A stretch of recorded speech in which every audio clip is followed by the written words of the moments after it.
Hey, so I've got a Mul-t-lock Classic here today with the working key, and I'm going to try to pick this open. I've made a tension tool by taping a couple of pry bars together, and it fills the keyway pretty nicely. So first I'm just going to try and find some binding outer pins.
Very easy lock to overset. A number of the key pins have this weird kind of mushroom flare on them, and if they grip, in my experience, you're pretty much done. So if I lose my false set more than a pin or two in, honestly I usually just give it up and start over.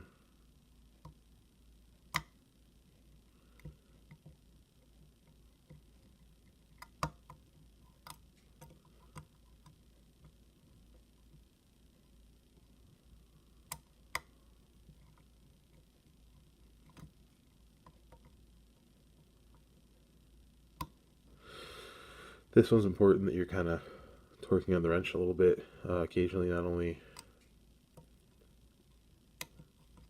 to detect the open, not even really to detect the open because that comes pretty smoothly, but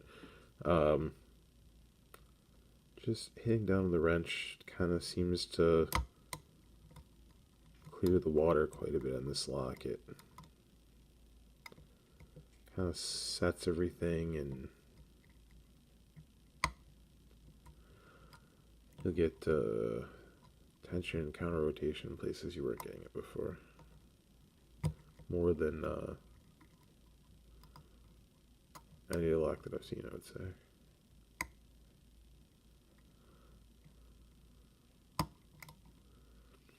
I got a decent little set go there. And looks like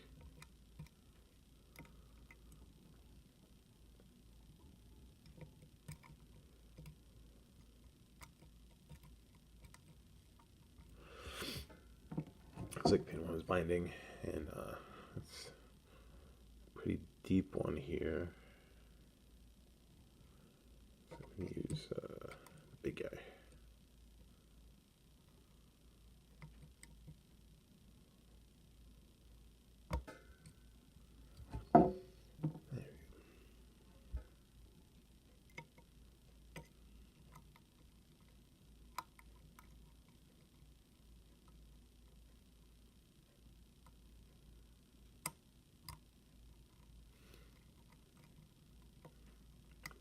Nice full set.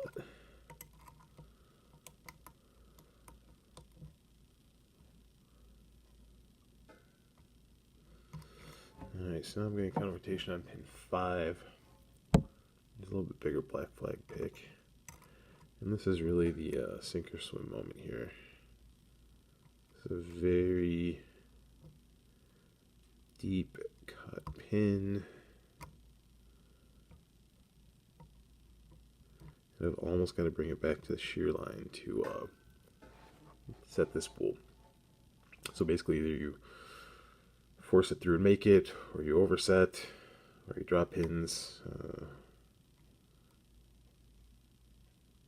Really have to. dropping, but awful close to the shear line.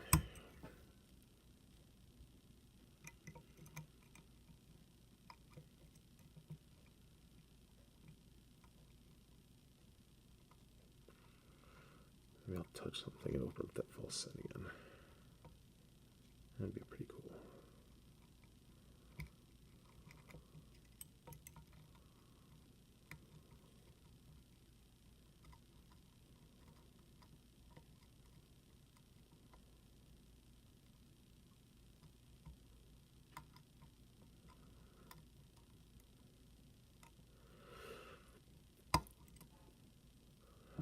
Okay. I had the other 4 drivers set, so really, if I set that successfully, I should be on the inner pins.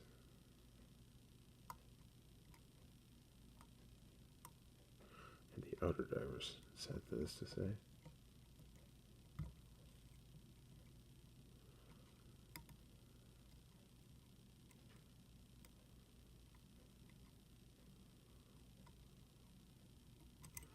Go to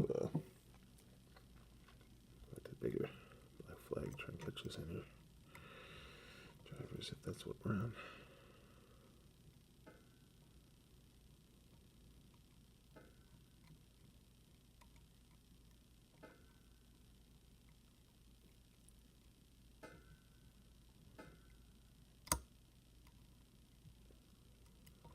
Got one.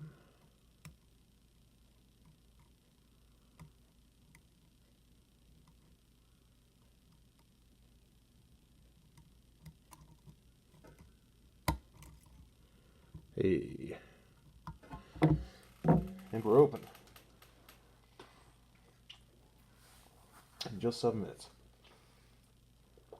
Alright, let's go for the gut.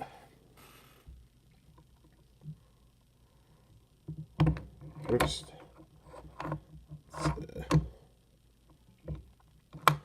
let's try real hard to keep this in frame here. I'm going to the camera a bit.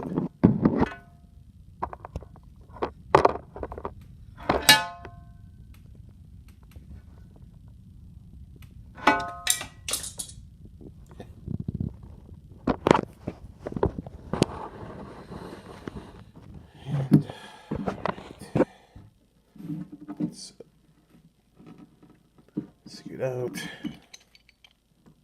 change up the tools a little.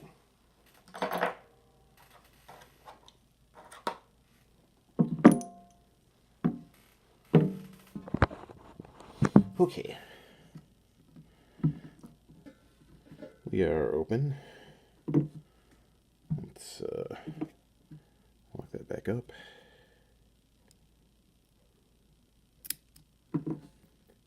And now we need to remove the C-clip, which can be a little bit of a pain in this one.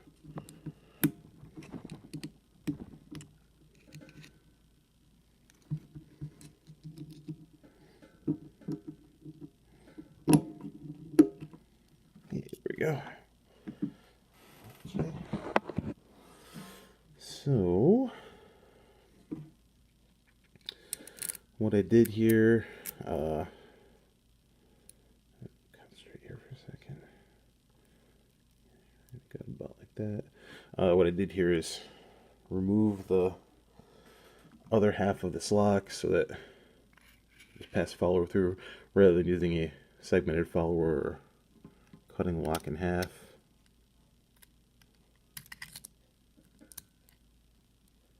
Oop.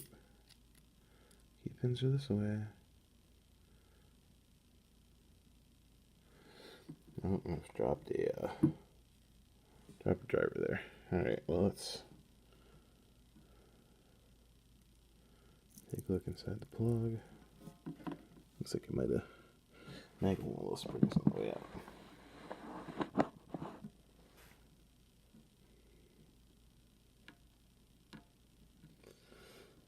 Outer inner key pin.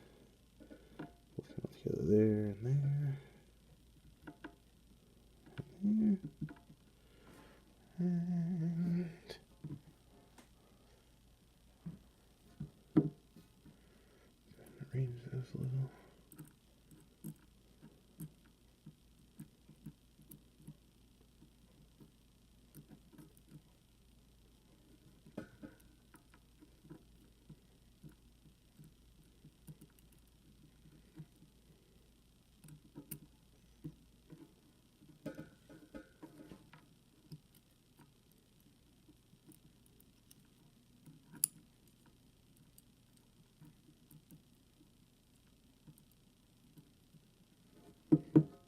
Alright.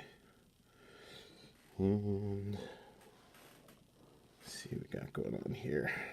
So this appears to be driver pin 1.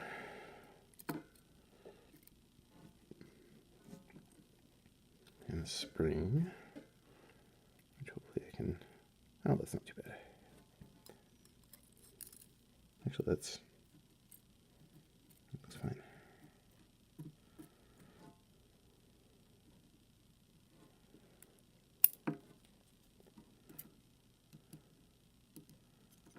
Two.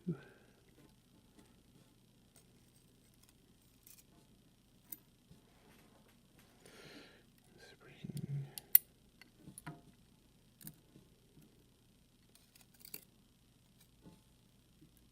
Three. There.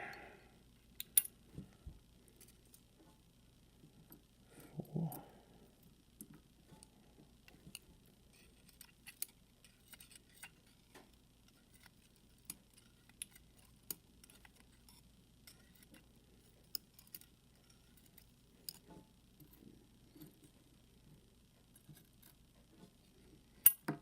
Yeah, 5.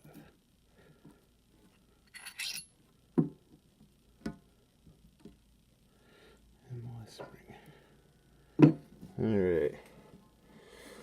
So, nothing special about the core here. Drilling's the same, but let's take a look at the pins. Plug is nothing special. Let's see the keyway. Let's see the key bitting. And it's going to zoom a little bit here.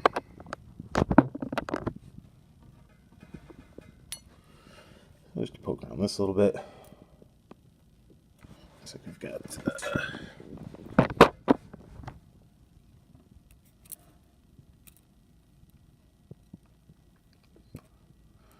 so you got a standard key pin on 1.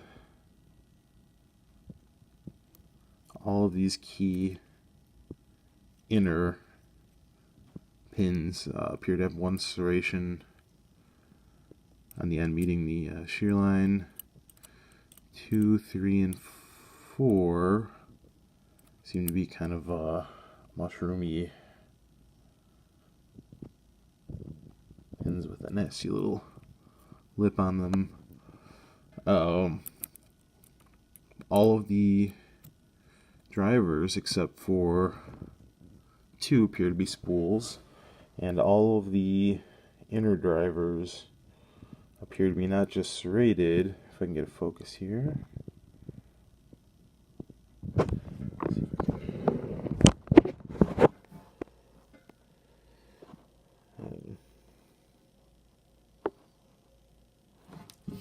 Appear to be not just serrated, but actually have a little bit of a spool action up there. So I was feeling a little bit of counter rotation, a